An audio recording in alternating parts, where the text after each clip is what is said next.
of man has there ever been someone as nearly gifted in so many different ways as Leonardo da Vinci. Both a man of inspiration and legend, Leonardo made possibly his biggest contribution to society through his art. Many of his paintings are still revered as masterpieces 5 centuries later. Leonardo was born at the third hour of the night on April 15, 1452. He was the illegitimate son of a notary named Piero and a peasant woman named Caterina. He spent the first 5 years of his life at the hamlet of Anciano and then moved to his father's house, Francesco, in Vinci, a part of Florence. He began drawing at a young age and began his apprenticeship under Verrocchio at the age of 14. Andrea di Cione, or Verrocchio, as he was better known, was one of the most successful artists of his time. Although da Vinci was the most famous student, others included Giuliano, Perugino, Botticelli, and Lorenzo di Credi. Under Verrocchio, Leonardo learned everything from chemistry, metalworking, mechanics, and carpentry to drawing, painting, and sculpting. At Verrocchio's workshop, Leonardo completed several of his first early masterpieces, including his earliest known drawing, the Arno Valley, which was completed in 1473. His most important piece he completed under Verrocchio was, however, his Baptism of Christ.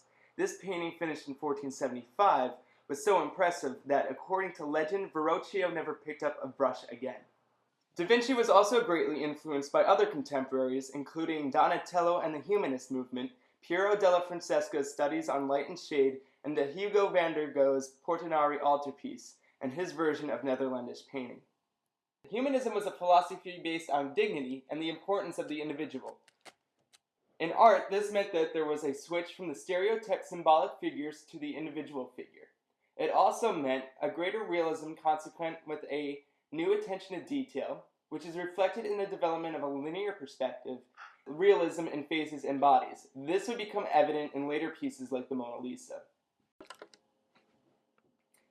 Hugo van der Gogh's Netherlandish painting style was also a huge influence on Da Vinci, with the focus on illusionism. This technique embraces painting scenes that appear to share the same space as the viewer, because of a dramatic three-dimensional approach.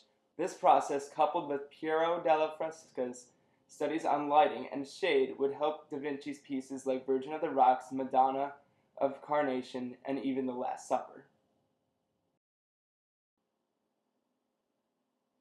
Leonardo was granted mastership in the Guild of St. Luke, a guild of artists and doctors in medicine, at the age of 20 in 1472.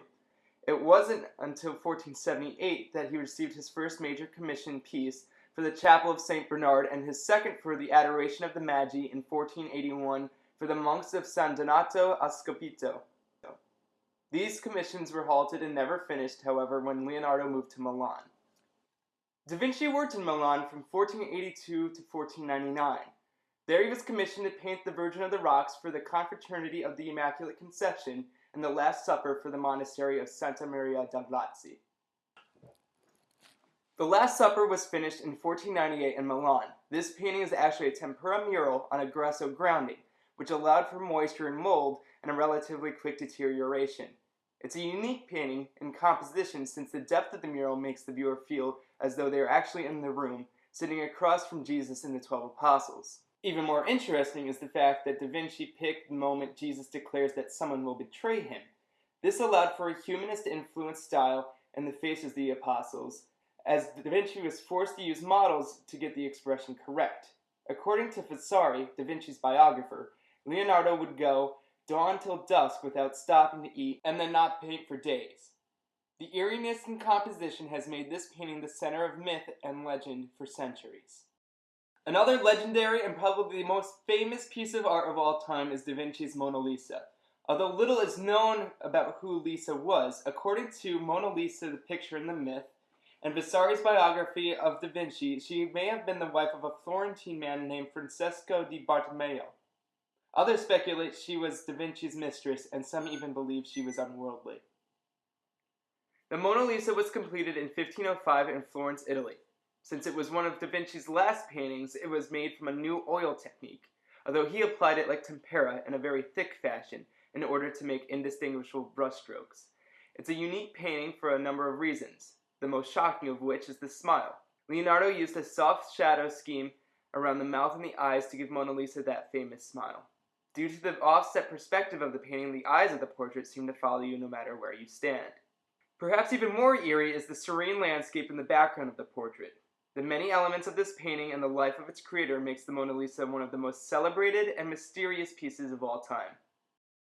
Leonardo da Vinci was an extremely passionate artist and kept several journals. He is quoted as saying, "First study science, then follow the practice born of that science." He wanted to know everything about anything he wanted to do, and then he would master it completely.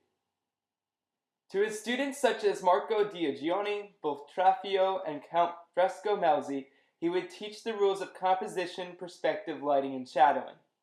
In his belief that art is never finished, he states in his journals that you must become a critic of your own work and that you will gradually improve from one draft to the next. Interestingly enough, he suggested to his pupils to use a mirror when observing a painting, for he believed our own perspective was flawed. In all, Leonardo da Vinci was an artist who appreciated natural beauty and ugliness alike, believing it was the artist's job to capture the reality of the subject. To da Vinci, art was divine in that he was capturing what God had already created.